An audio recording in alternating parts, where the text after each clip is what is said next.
ഭൂലോക വൈകുണ്ഠമാണ് ഗുരുവായൂർ ക്ഷേത്രം. ഗുരുവും വായുവും ചേർന്ന് പ്രതിഷ്ഠ നടത്തിയ മഹാക്ഷേത്രം. ഗുരുവായൂർ ക്ഷേത്രത്തിലെ പ്രധാന പ്രതിഷ്ഠ ശ്രീകൃഷ്ണ സങ്കല്പത്തിൽ പൂജിക്കപ്പെടുന്ന ചതുർബാഹുവും ശംഖചക്ര ഗദാ പത്മധാരിയുമായ മഹാവിഷ്ണു ഭഗവാനാണ്.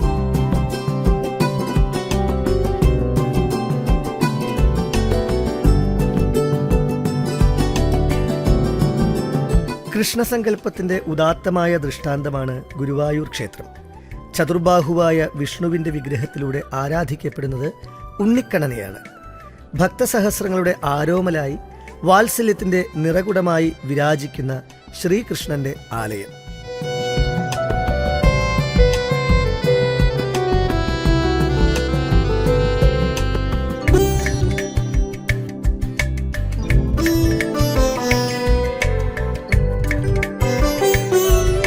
കിഴക്കോട്ട് ദർശനമായി നിൽക്കുന്ന രൂപത്തിലാണ് ഗുരുവായൂരിലെ പ്രതിഷ്ഠ. അത്യപൂർവവും വിശിഷ്ടവുമാണ് പാതാളാഞ്ജന ശിലയിൽ തീർത്ത ഇവിടുത്തെ അതിമനോഹരമായ വിഗ്രഹം.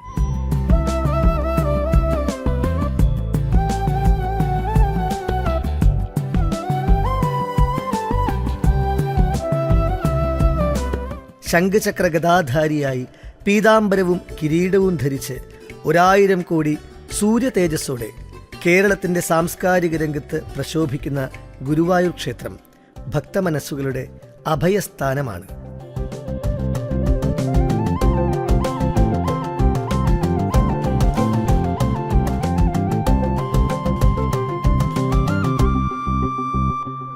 ശ്രീകൃഷ്ണാവതാര സമയത്ത് ദേവകിക്കും വസുദേവർക്കും കാരാഗൃഹത്തിൽ വെച്ച് ദർശനം നൽകിയ മഹാവിഷ്ണുവിൻ്റെ രൂപത്തിലാണ് ഗുരുവായൂരിലെ വിഗ്രഹം എന്ന് വിശ്വസിക്കപ്പെടുന്നു. അതാകാം ഗുരുവായൂരപ്പനെ ഉണ്ണിക്കണ്ണനായി സങ്കല്പിക്കുന്നതിൻ്റെ കാരണം.